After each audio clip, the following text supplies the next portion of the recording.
Seguimos con el libro del Éxodo. Estábamos hablando en el capítulo 34, y cuando Moisés recibe la segunda alianza, que es nada más que la renovación de la primera.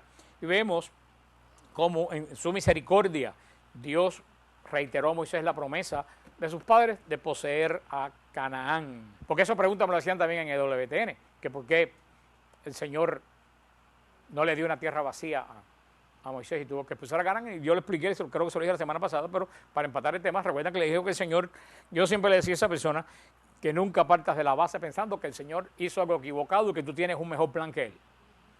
Nunca partamos de esa base. Porque muchas veces decimos, ay, pero ¿por qué el Señor en la Biblia mandó a hacer tal cosa? Y tú sabes lo que implica eso. Que tú dices, yo hubiera mandado a hacer otra cosa mucho mejor. Nunca partamos de esa base. Siempre que a mí me viene esa tentación, yo me recuerdo la respuesta del Señor a Job. ¿Dónde tú estabas cuando yo puse los cimientos de la tierra? En otras palabras, somos unos tontos. Tú no sabes nada. Yo, que puse la base del universo, yo sé. Por eso siempre tenemos que no descalificar a Dios, sino entender. Yo le decía a esa persona, y le voy a decir a ustedes, porque esa es la pedagogía de la iglesia.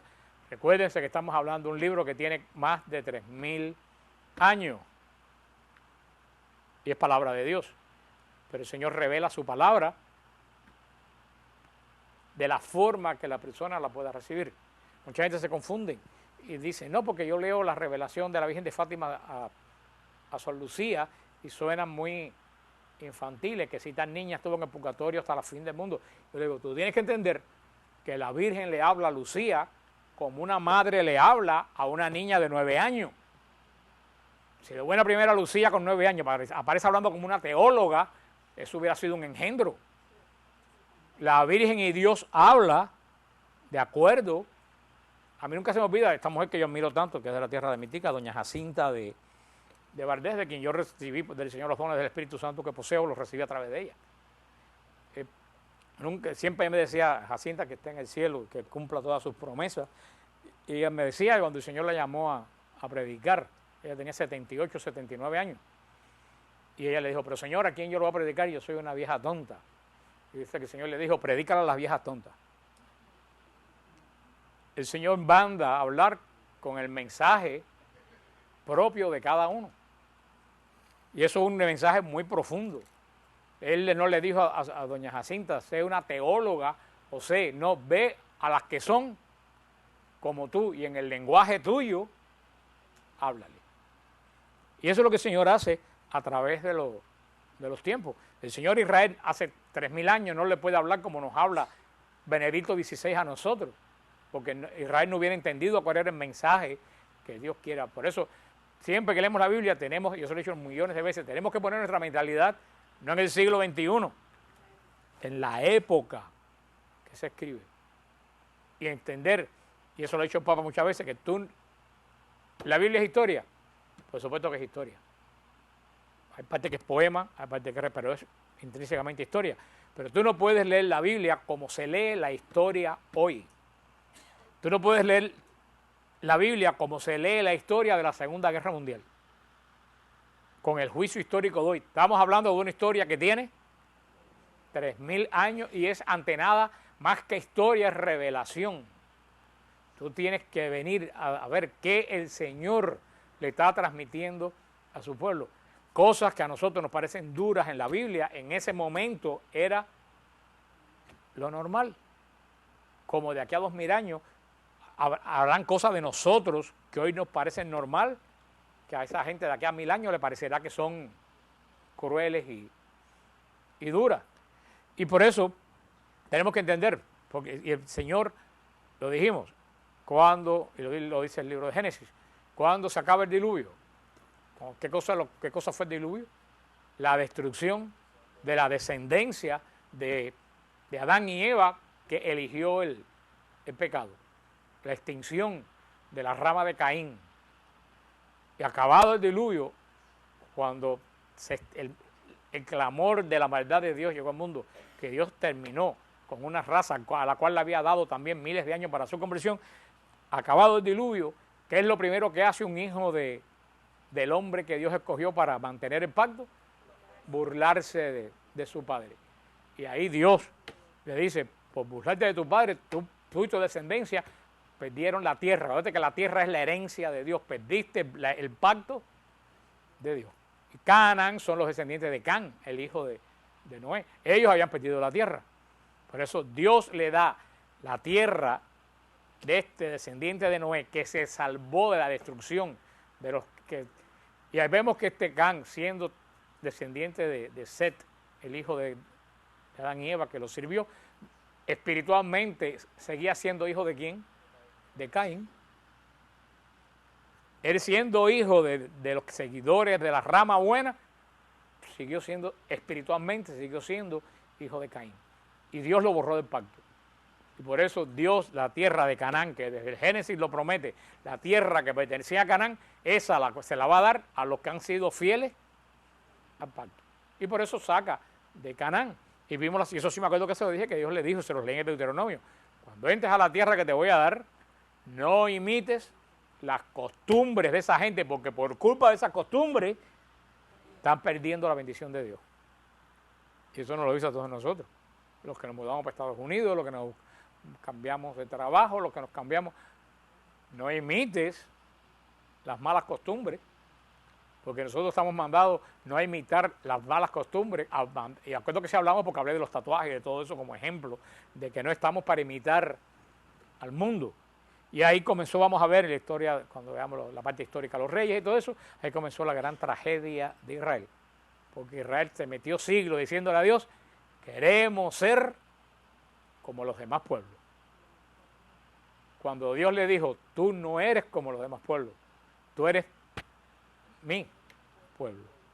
Y eso es lo que sucede. Muchas veces nosotros cristianos queremos ser como los demás, pero si es la moda, a mí no me importa que es la moda. Tú no tienes que seguir la moda, tú estás sellado por Jesucristo para seguirlo a Él. Y es la misma historia, no cambia. Y el Señor le da en su misericordia a los israelitas. Y los israelitas, como hablamos, a pesar que Dios es el Espíritu, los israelitas se desorientaron en el desierto. Ellos estaban acostumbrados a tener objetos visibles en Egipto, que le hablaba de los dioses egipcios, estatua de los cocodrilos, de fulano, del otro dios, y Dios prohibió esas estatuas porque para los egipcios estas estatuas eran dioses falsos.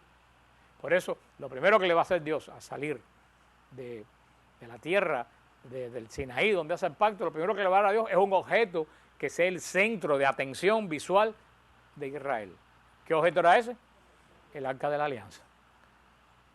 No era la caja, era lo que significaba que adentro estaba el pacto de Dios. Ellos, si seguían a eso que estaba adentro, iban a tener todas las bendiciones de Dios. Por eso el arca iba adelante. Es el primer objeto visible que Dios crea para culto. Porque Dios es un Dios que sabe que nosotros, para rendirle culto a Él, tenemos que enfocar nuestra vista en cosas que se ven. Por ejemplo, es muy difícil para mí orar aquí mirándole la cara a todos ustedes. Algo me desenfoca. Por eso cuando oramos, la Madre Angélica, que es el sentido de humor que ella tiene, dice: el Concilio Vaticano quitó a los santos, que era lo que la gente miraba, y les puso la cara en cura. Porque antiguamente en la misa, cuando era de espalda, ¿a dónde miraba todo el mundo? A la cruz que estaba en el altar. Ahora, ¿para qué es lo que mira la gente? Lo que la cara del sacerdote, el gesto que hace, desenfoca. Por eso, cuando Benedicto XVI mandó que delante de todo altar, en toda Eucaristía, tiene que haber una cruz. Empezaron los modernos, que ya todos tienen 80 años y de modernos no tienen nada. Sí, porque el modernismo de los 60 ya tienen 80 y ya no son modernos, son ridículos. Empezaron los modernos a decir: no, pero es que el sacerdote está para mirar la asamblea de Cristo. Benedicto dijo: no, el sacerdote no está para mirar a los fieles, el sacerdote está para mirar a Cristo, que es el centro de la Eucaristía. Y esto el Señor lo sabe desde el Éxodo, le da el arca y todos los rituales que ya hemos visto. Dios va a caminar en medio de su pueblo en presencia, aunque él ya no va a estar como estaba en la primera etapa del camino de Egipto a el Sinaí. Por eso vimos que Moisés es el que va a hablar con el Señor. Y el encuentro de Dios con Moisés, ¿qué hacía? La cara le brillaba. Y la gente se asombraba cuando veía que Moisés salía a hablar con Dios, que la cara le brillaba. Y Moisés nos decía, miren cómo me brilla la cara. Estos son los productos Mirta que me tienen así. Moisés se ponía un velo por delante. Él no quería que el brillo de él opacara el brillo del arca. Hay hermanos, como hay gente hoy que quieren que el brillo de ellos opaque el brillo de Dios. ¿Cuánta gente que quiere brillar más que el sagrario? El Señor a partir de ese momento habló con Moisés cara a cara. Recuérdense, cuando hablamos cara a cara no quiere decir que Moisés y Dios se veían.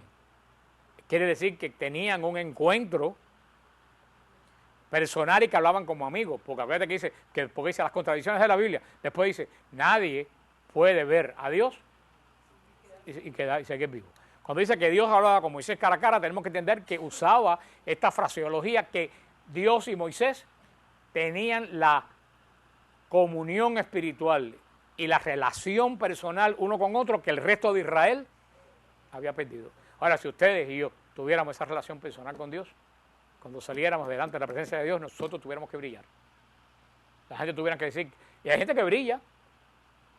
Yo he conocido gente que han venido a este grupo, han venido a otro grupo, con una cara de espanto. No cara fea, no cara fea. Lo estoy diciendo muy en serio. Hubo una señora y un señor que una vez yo di una charla en San Gil, que yo daba la charla del bautismo, y yo hablé sobre los santeros y cómo Satanás usaba a los santeros. El domingo siguiente vino una pareja a la iglesia preguntando por mí y tenían una cara de tan maldad que nadie en la iglesia se atrevió a decirle quién era yo. Gente hablaron, ¿quién es la persona que dio la clase en martes? Ah, no, nosotros, no, ya por estar testigo, ¿te acuerdas? Rubén y Mildred. Y yo dije, no, cuando venga la semana que viene, díganme quiénes son. Pero es que tienen una cara que a veces te van a matar. Y yo, a mí no me importa. Y cuando hablamos con ellos, eran unos hermanos que estaban metidos en la santería, pero cuando digo la santería, heavy. No estaban metidos en una santería de esa. Y a las 3 o 4 semanas de estar en el grupo, ya la cara de esa gente, la cara de esa señora había cambiado. Era otra cara que le sigue hasta el día de hoy. Eso es la cara que brilla cuando tiene un encuentro. Y eso es un ejemplo. ¿Cuántas personas? Yo he visto que han venido aquí con unos ojos que yo miro y digo, si esta tuviera un cuchillo me lo tiraba ahora mismo. Eso es lo que le pasó a la cara y eso es lo que debía pasar si nosotros. Si tú tuvieras encuentro con Cristo, la gente de tu trabajo, tu familia, te dice, ¿qué te pasa? Que luce diferente. Y eso, el éxodo, es una lección en la vida de Israel, pero es una lección en la vida de nuestro pacto con Dios. Dios hace esta renovación en Éxodo 34 del pacto con Moisés. Como dice Dios, va a decir después también de Deuteronomio, Dios descendió en la nube y proclamó su naturaleza perdonadora. Dios es un Dios lento a la ira y abundante en la misericordia. Ese es el resumen del Antiguo. Hay 2 frases del Antiguo Testamento que si yo tuviera que elegir 2 frases del Antiguo Testamento, yo elegí a Levítico, sean santos, porque yo tu Dios soy santo. No hay más ninguna razón para ser santo. Hay que ser santo porque nuestro Dios. Y la otra frase que yo recogería de la Biblia, si tuviera que coger Dios, es esta. Dios es lento a la ira y abundante en su misericordia. En su misericordia. Igual que yo les mandé a ustedes, los que tengo el email de ustedes, se los mandé porque me lo mandaron a mí de México. Una de las frases más hermosas que yo he oído en mi vida después de la Biblia. Después de toda la Biblia, cuando se acaba después de la mente del Apocalipsis, la frase más hermosa que he oído en mi existencia son las frases de Santa María en el monte Tepeyac. ¿Qué tienes miedo? No estoy aquí, que soy tu madre. Esas palabras debían a nosotros, hermanos, darnos deseo de ponernos a brincar. No estoy aquí, que soy tu madre. Yo me acuerdo, me vino a la mente cuando uno era chiquito que estaba en un golpe, uno salía corriendo, ¿de dónde caía? En el regazo de de la mamá. Y ese es el mensaje de Guadalupe, que para mí es las palabras más hermosas que han salido de la boca de María después de todo lo que se dice en el Evangelio. Pero en este capítulo 35, que va a hablar en capítulo 35 y 36, la construcción del santuario, la construcción del arca. Ya ustedes se recuerdan que lo vimos y lo pusimos en diapositiva, y si no lo tienen pueden buscar el CD allá atrás porque no lo vamos a explicar, pero vimos que comenzando el arca, comenzando la alianza, Dios quiere que junto con la alianza, yo se lo dije hace tiempo, se les va a olvidar, que junto con la alianza hubiera un sacerdocio. Y comienza el sacerdocio arónico. Dios quiso, después que Dios establece la alianza, dijo, esta alianza necesita algo. ¿Qué necesita esta alianza? Un sacerdocio. Sacerdote de latín sacerdicere, el que dice lo sagrado.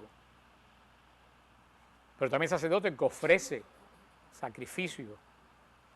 Dios quiere un sacerdocio, establece un sacerdocio. Después que establece un sacerdocio, ¿qué cosa establece? Vimos también una liturgia.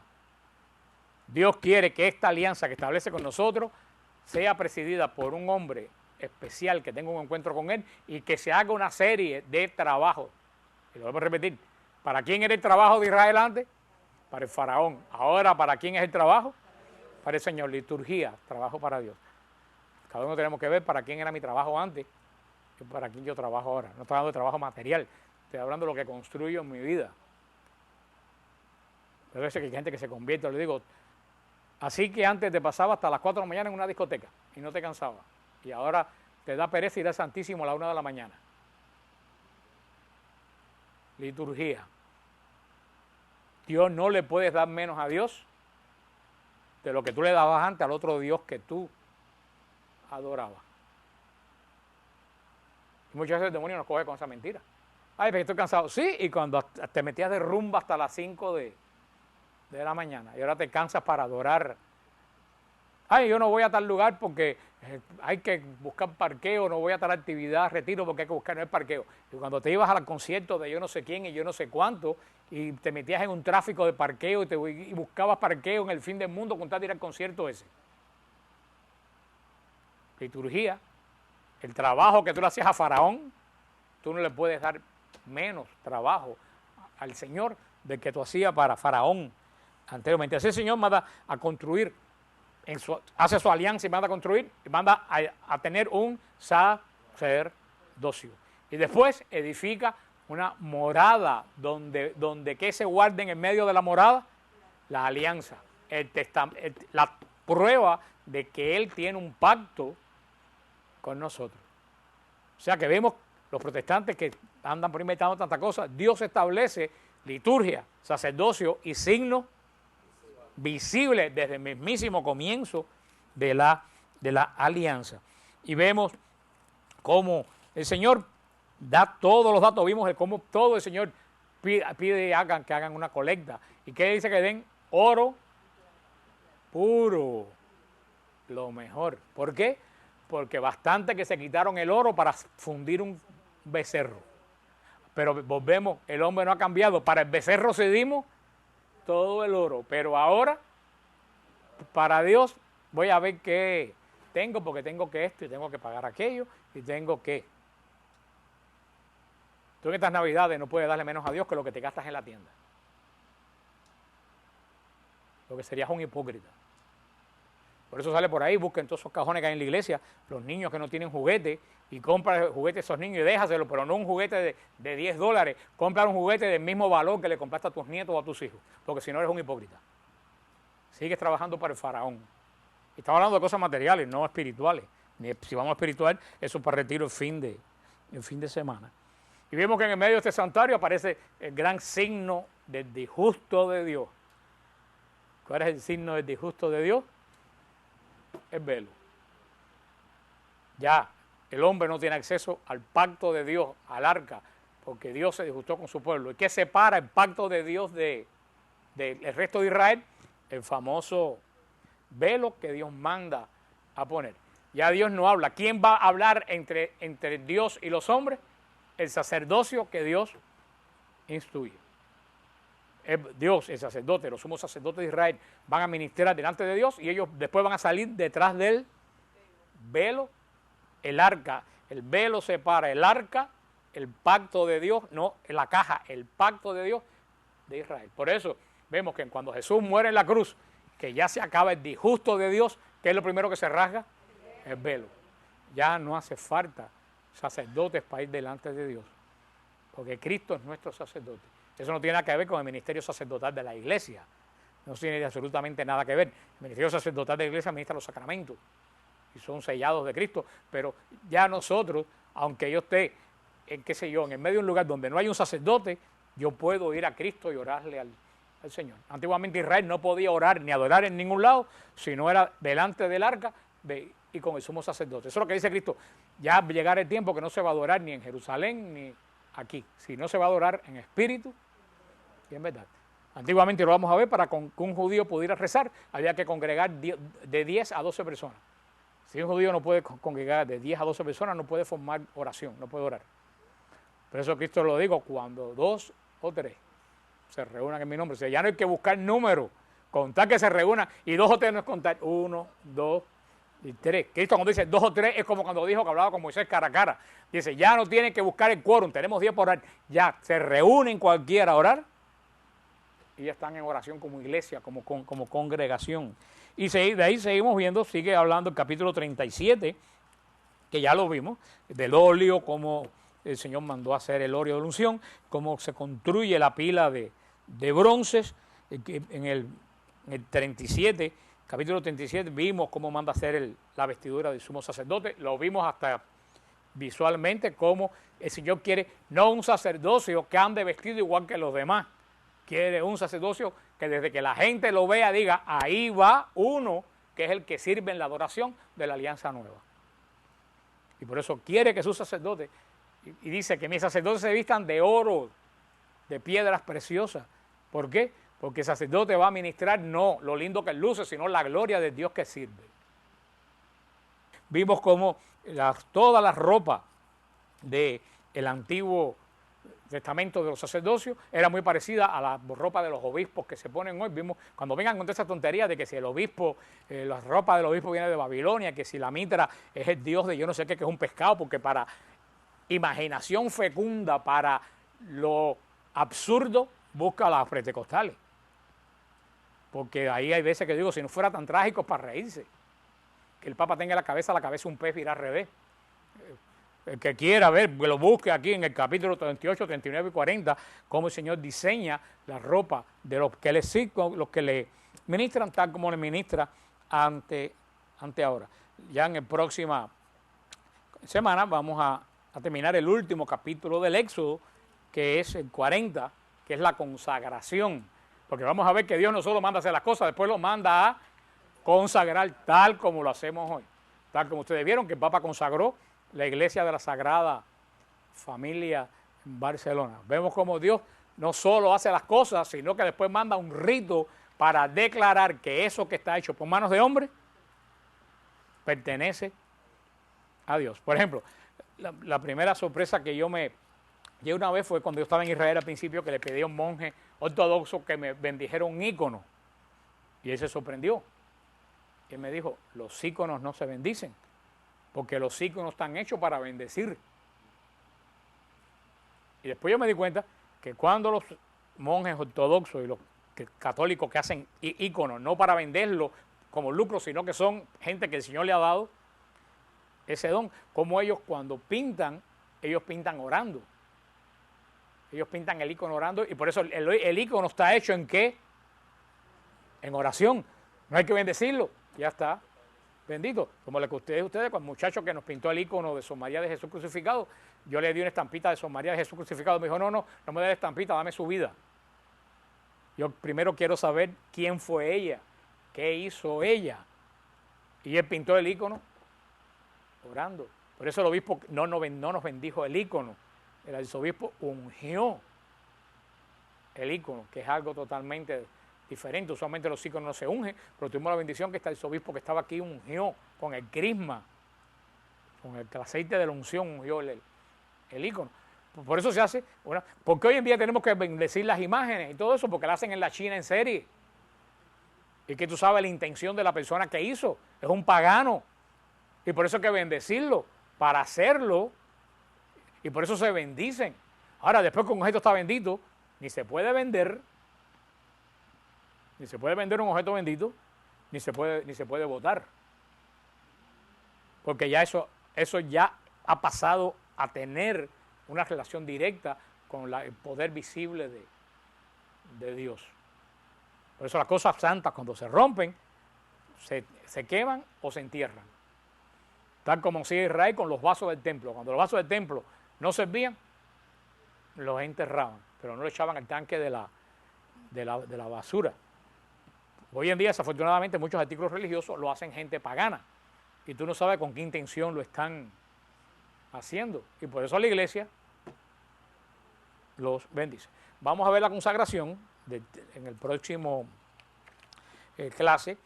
Cómo